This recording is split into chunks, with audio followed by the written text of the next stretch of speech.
दोस्तों, जय हिंद जय भारत।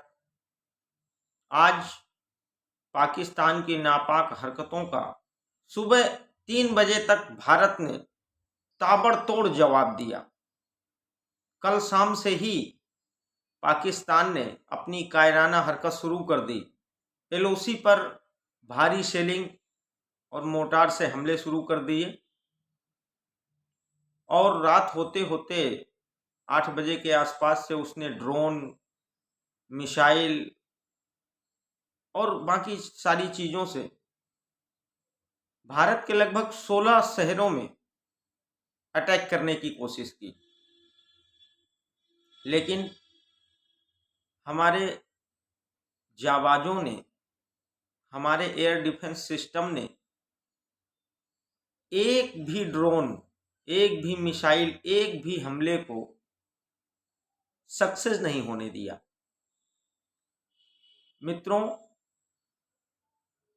पाकिस्तान के पास क्या क्षमता है ये पूरी दुनिया जान रही है। अगर भारत फुल फ्लैश अटैक कर दे तो पाकिस्तान का नामो निशान मिट जाएगा। लेकिन फिर भी वह चीन के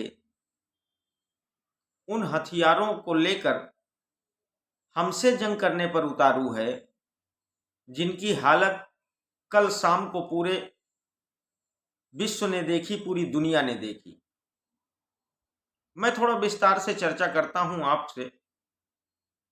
22 तारीख को पहलगाम हमले के बाद से ही पूरा देश बेहद आक्रोश में था और हर व्यक्ति यह चाहता था कि इस बार इन कायरों को माकूल जवाब दिया जाए, जिससे इनकी रूह कांप जाए। हमारी सरकार और सेनाएं, हमारी खुफिया एजेंसियां सब इस कार्य में लग गईं कि कैसे और कब इस बदले को पूरा किया जाएगा, क्योंकि हमारी 26 बहन बेटियों के सिंदूर को उजाड़ने वाले फरार हो चुके थे और अब तक गीदड़ भभकियां दे रहे थे। खैर, अपनी आंतरिक सुरक्षा को पुख्ता करने के बाद 6 से 7 मई की रात को हमारी सेना ने ऑपरेशन सिंदूर लॉन्च किया। और सिंदूर सिर्फ इसलिए मित्रों, क्योंकि हमारी बहनों के सिंदूर को बेवजह वहां धर्म पूछकर, जाति पूछकर और सीधे गोली मार दी गई। इस ऑपरेशन का मकसद था मित्रों, पीओके में स्थित 5 आतंकी कैंप और पाकिस्तान के अंदर स्थित 4 आतंकी ठिकानों को नेस्तनाबूद करना। मित्रों देखिए, इन सब हरकतों के बाद भी हम पाकिस्तान के किसी नागरिक को मारना नहीं चाहते थे। हमने किसी तरीके का पाकिस्तान की सेना पर कोई अटैक नहीं किया। हमने सिर्फ उन दरिंदों के ठिकानों को नेस्तनाबूद किया जो गाहे बगाहे पिछले 30 साल से हमें कोई न कोई दर्द, कोई न कोई जख्म देते ही रहते थे। मित्रों, रात 1:05 पर हमारे मिराज और राफेल विमानों ने उड़ान भरी और मात्र 25 मिनट के अंदर सभी चिन्हित 9 आतंकी ठिकानों को धुआं करके वापस सुरक्षित भारत लौट आए। दोस्तों, हमने जो लॉन्च पैड, ट्रेनिंग सेंटर्स को टारगेट किया था, उनमें पहला था पीओके के मुजफ्फराबाद स्थित लश्कर का सवाई नाला कैंप, जो ट्रेनिंग सेंटर है। मित्रों, दरअसल सोनमर्ग, गुलमर्ग और पहलगाम हमले के आतंकियों ने यही ट्रेनिंग ली थी। दूसरा मित्रों, मुजफ्फराबाद का सैयदना बिलाल कैंप, यहां हथियार विस्फोटक और जंगल सर्वाइवल की ट्रेनिंग दी जाती थी। इसके बाद मित्रों, हमने कोटली में लश्कर का जो गुरपुर कैंप है उसको टारगेट किया। दरअसल पुंछ में 2023 में श्रद्धालुओं पर हमला करने वाले आतंकियों को यही ट्रेन किया गया था। हमारा चौथा टारगेट था मित्रों भिम्बर का बरनाला कैंप। यहां आतंकियों को हथियार चलाने की ट्रेनिंग दी जाती थी। हमारा 5वां टारगेट था मित्रों कोटली का ही अब्बास कैंप। ये कैंप एलओसी से 13 किलोमीटर दूर स्थित है और यहाँ फिदायीन तैयार किए जाते हैं मित्रों। और कहा जाता है कि एक बार में यहाँ 15 फिदायीन तैयार किए जाते हैं, एक बैच जो फिदायीनों का होता है।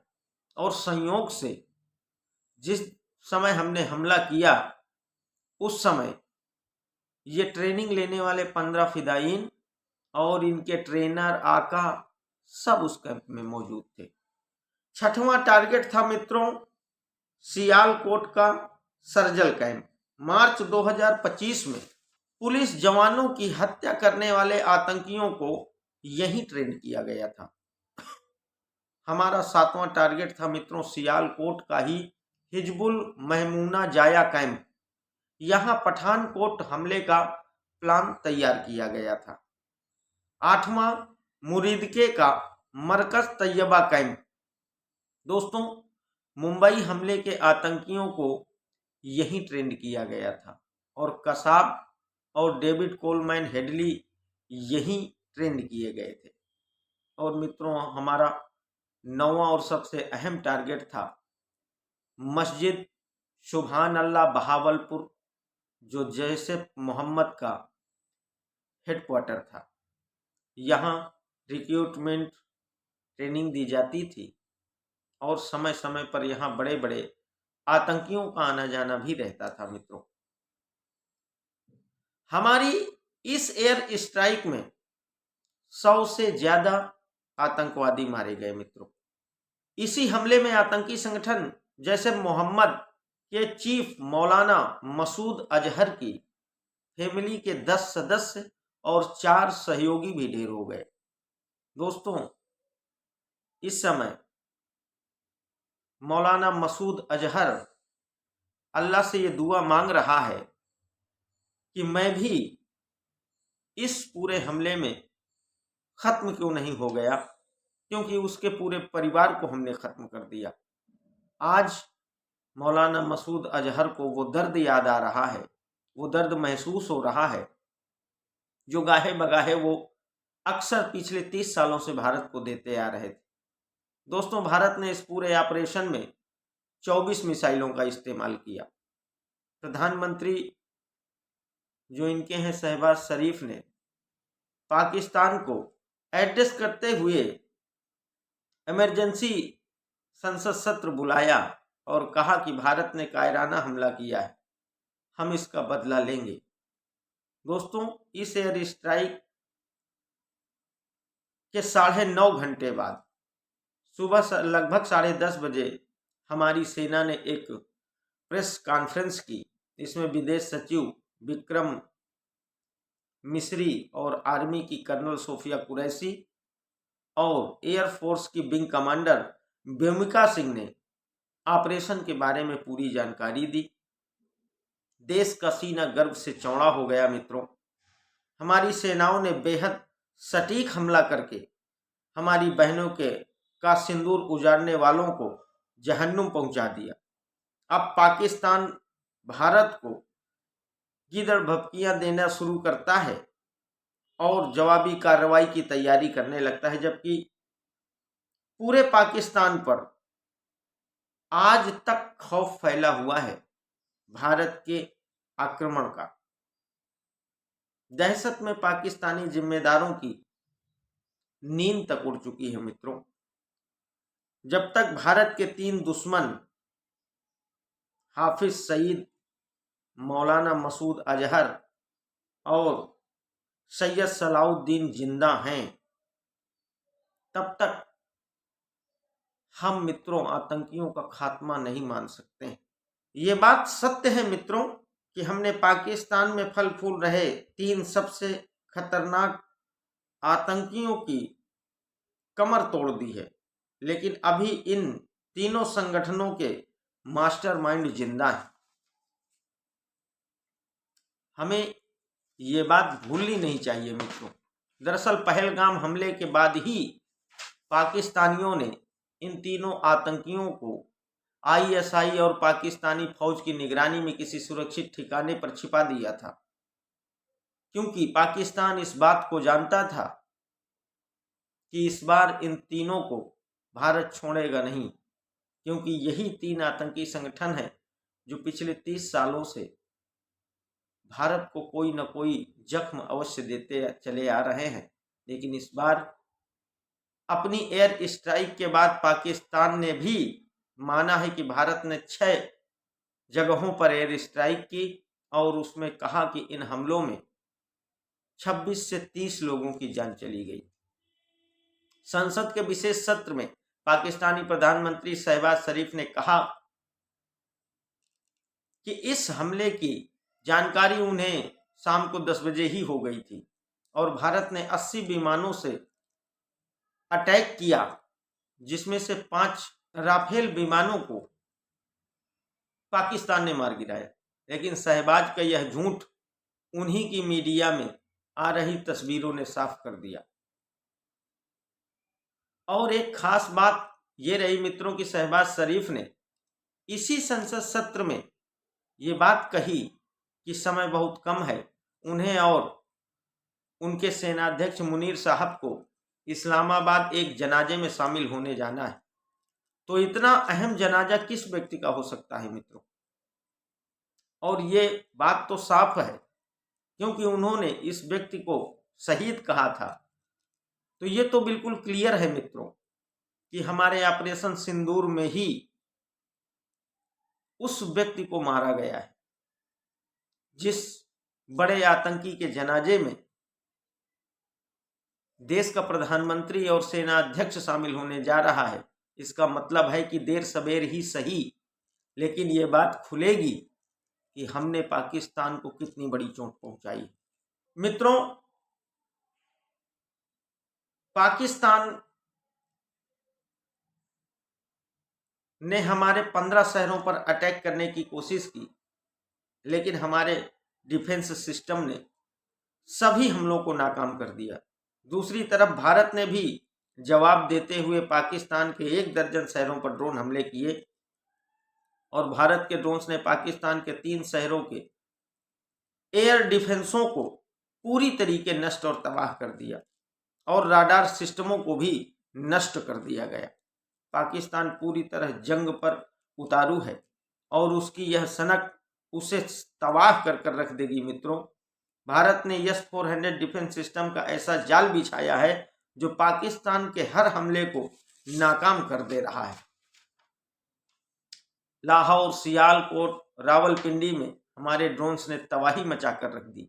पूरे पाकिस्तान में भारत की दहशत है मित्रों। जिनके पास 4 दिन लड़ने के लिए गोला बारूद नहीं है, वो मुनीर साहब और शहबाज शरीफ जंगी सनक पाले घूम रहे हैं, और वो भी चीन की दम पर। भारत ने फुल फ्लैश अटैक कर दिया तो पाकिस्तान को 2 दिन टिकना मुश्किल हो जाएगा। लेकिन नापाक पाक अपनी हरकतों से बाज नहीं आ रहा, और यही नज़ारा आज 8 तारीख की रात में उसने देखा कि जब उसने हमारे 15 शहरों को टारगेट किया और हमास की तरीके अटैक करने की कोशिश की। पहले ड्रोन भेजे ताकि हमारे एयर डिफेंस उनको मारने में लग जाएं, फिर मिसाइल भेजे, फिर ड्रोन्स भेजे। इतनी हैवी सेलिंग कर रहा है LOC के आसपास। 7 तारीख को हमारे 15-16 लोगों की मौत हो गई थी, जिसके बदले में हमने ज़बरदस्त अटैक किया था। और इसके बाद जब 8 तारीख की रात को पाकिस्तान ने 15-16 शहरों पर अटैक करने की कोशिश की और हमने पाकिस्तान के सभी हमलों को नाकाम किया। इसके बाद बारी थी मित्रों हमारी, और जब हमने इस्लामाबाद, कराची, लाहौर, सियालकोट, कौन सा ऐसा शहर है पाकिस्तान का जो भारत की जद से बाहर है? हम जिस समय चाहें उस शहर को टारगेट कर सकते हैं। पाकिस्तान में भगदड़ है मित्रों। पाकिस्तान गिड़गिड़ा रहा है, पाकिस्तान गुहार लगा रहा है। पाकिस्तान ये बात भी समझ रहा है कि एक न एक दिन मुझे भारत के कदमों पर गिरना ही पड़ेगा, माफी मांगनी ही पड़ेगी। और भारत, आज का भारत कितना सशक्त है और किस तरीके की तैयारी करके रखता है, इसका उदाहरण कल के पाकिस्तान के अटैक से साफ समझ में आता है। मित्रों, हमने बॉर्डर एरिया में भी दुगनी ताकत से पाकिस्तान को जवाब दिया है। वो चाहे राजौरी हो, चाहे पुंछ हो, सब जगह पाकिस्तान को जबरदस्त नुकसान हुआ है।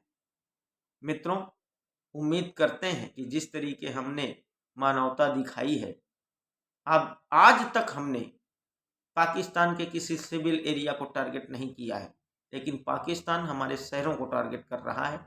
तो उम्मीद करते हैं कि कुछ सबक लेगा पाकिस्तान कल के अटैक से, हमारी मार से, और अपने रास्ते पर आ जाएगा। ये आतंकवाद फैलाना बंद करेगा और बातचीत की टेबल पर आकर सारे आतंकियों को हमें सौंपे और पाकिस्तान सुरक्षित रहे। जय हिंद, जय भारत।